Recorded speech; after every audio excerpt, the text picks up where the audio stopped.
Hello and welcome back to the Watford Way. Today, as we look ahead to Sunderland versus Watford at the Stadium of Light, a midweek away game for Watford, and plenty to talk about in our latest match preview today. But before we get into the video, make sure to hit the subscribe button. Let me know your score predictions for the game in the comments section down below, and don't forget to leave a like on the video as well. It'd be very much appreciated. But firstly, a bit of Watford breaking news to talk to you guys about, and I'm sure Sunderland fans would be interested in hearing this as well if you are, of course, watching this video today. And that is surprisingly that Watford have not sacked a manager, but instead we've given our manager a new and improved contract. Now, for some people, this has come as a bit of a surprise, me included.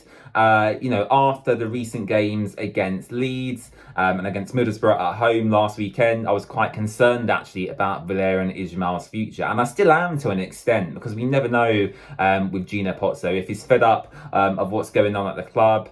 He can pull the trigger at any time he wants, really. He does have that authority being the owner. However, I was pleasantly surprised earlier this afternoon when I got the notification that Watford had released a club statement. Now, as I just mentioned, when Watford usually release club statements around managers, it's usually because they're on the verge of being sacked or they have been sacked. And that's what I was expecting when I opened up the Watford website today. However, as I said, we have had the news that Watford have given Valérien Ismaël a new and improved 3-year contract, potentially with the option to extend for even longer from what I've read. So for me, that's positive news. It's good news. Obviously, Watford currently sit 20th in the Championship, and a lot of Watford fans were concerned about Ismaël's future after the 2 recent defeats. However, I think for me, it does show that we are actually in a new direction. We're moving in that new direction. The club can clearly see his implemented discipline within the squad. They can clearly see what we've seen in the past few matches where, yes, we may have lost, but there is a clear play style there. The players do know what they're doing. The football is much improved compared to last season. Yes, we're 9 games into the season. Yes, we're still very early on, but I still think, in my opinion, there's a marked improvement from what we've seen. And actually, the squad from last season is much weaker as well. We've not got as much depth, and we've lost 2 really key players in Ismaïla Sarr and João Pedro. Yet we're still seeing good bits of play. Yes, defensively, we're not very good at the moment, and there's still much more to work on. But I think the fact that they are willing to give this manager time, and much more time than other managers have had in the past 4 years, is a real sign of improvement and composure in terms of decision making at the very top of the club. So I'm very pleased Ismaël signed a new contract. You could argue it probably is a little bit too early. He had a 3-year contract anyway when he originally joined Watford, which would have taken him through until 2026. So from another perspective, you could argue, why not just let him see out a full season, then offer him the new contract? But I think in terms of stability and the players knowing who their manager is going to be for the foreseeable future, I do think it's a sensible and right decision to make. So congratulations to Valérien Ismaël and his coaching staff, of course, and hopefully it provides the players some stability, and hopefully we can pick up some results going forward. Now, of course, the next match along is Sunderland away at the Stadium of Light. They're, of course, under Tony Mowbray and have done really well so far this season. They currently sit 4th in the Championship table, just after beating Sheffield Wednesday 3-0 very comfortably. And of course, most teams in the division should be beating Sheffield Wednesday. They're an utterly terrible side. And yeah, most teams should be rolling them over very comfortably. But fair play to Sunderland. I think they have some really exciting players. I'm just looking at their team sheet here.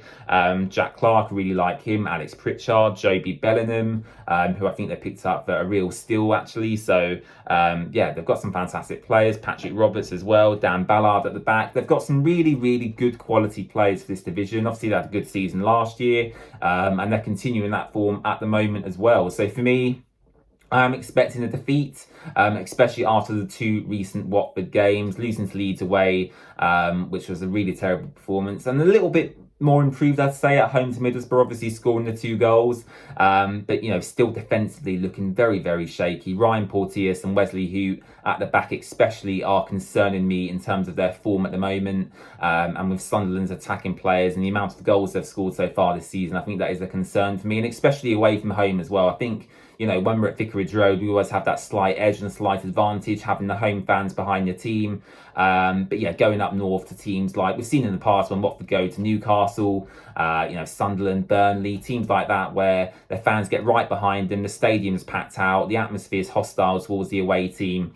And yeah, I think it is going to be difficult for the Watford players on Wednesday. I'm going to be doing a live match watch along here on YouTube because the game is being broadcast live on Sky Sports here in the UK. So if you can't make the game, please join me on the Watford Way for our live match watch along on Wednesday night. What would I change about the game? Would I bring in any new players potentially? I think Watford should revert to the original formation we've been playing all season. For some strange reason, Valérien Ismaël changed the formation and the players entirely for the game against Middlesbrough, maybe to stifle them in attack. I'm not too sure what the reason was. But regardless of the reason, a change of formation against Middlesbrough didn't work whatsoever. We got completely overran in the midfield, and on numerous occasions, Danny Batman was left one-on-one with Colburn up front, Middlesbrough.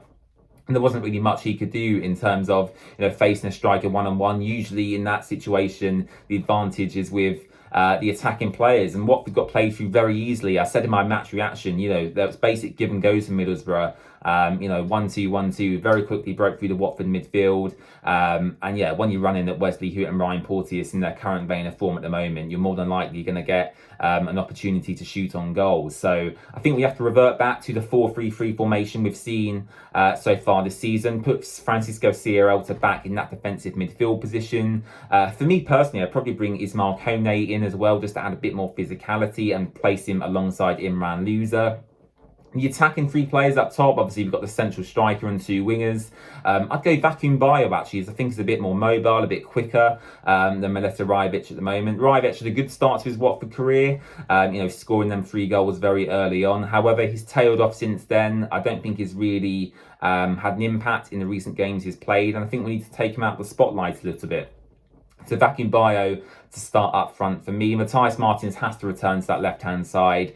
And for some experience in this game, I'd probably start with Tom Ince on the right. So it'd be Mileta Rajovic, Tom Ince and Matthias Martins up front. Imran Louza, Ismaël Koné and Francisco Sierralta in midfield. I bring Ryan Andrews back into that right-back position because I do think Jeremy Ngakia has struggled again in recent games, as I spoke about before. Of course, the centre-backs start every week, really. Wesley Hoot and Ryan Porteous, they haven't really got anyone to challenge them at the moment. And then Jamal Lewis to start for me at left-back to continue to build up his fitness after coming back from that injury. Danny Batman will, of course, start in goal for me, albeit I have questioned his shot-stopping ability in the past couple of games, but hopefully the Watford captain can redeem himself against Sunderland on Wednesday. In terms of my score prediction for the game, I can only see this going one way, and I think it's going to be a Sunderland victory at the Stadium of Light. I'm going to go for a 3-0 Sunderland win. I know it's hard to say, but I think they've been absolutely superb this season. We're low on confidence at the moment after these 2 defeats back-to-back. And as I said, going up north, Stadium of Light, it's a tough place to go. The fans will be up for it. It'll be sold out, I'm sure. And yeah, I can only see it going one way. So 3-0 to Sunderland in this game for me. As I said earlier, let me know your score predictions in the comments section down below. Leave a like on the video and make sure to subscribe to The Watford Way. And as I said as well, we are doing a live match watch along for the game on Wednesday evening. I'll probably go live about 5 or 10 minutes before kickoff. So make sure you join me for that. And apart from that, I'll see you very soon. Bye-bye.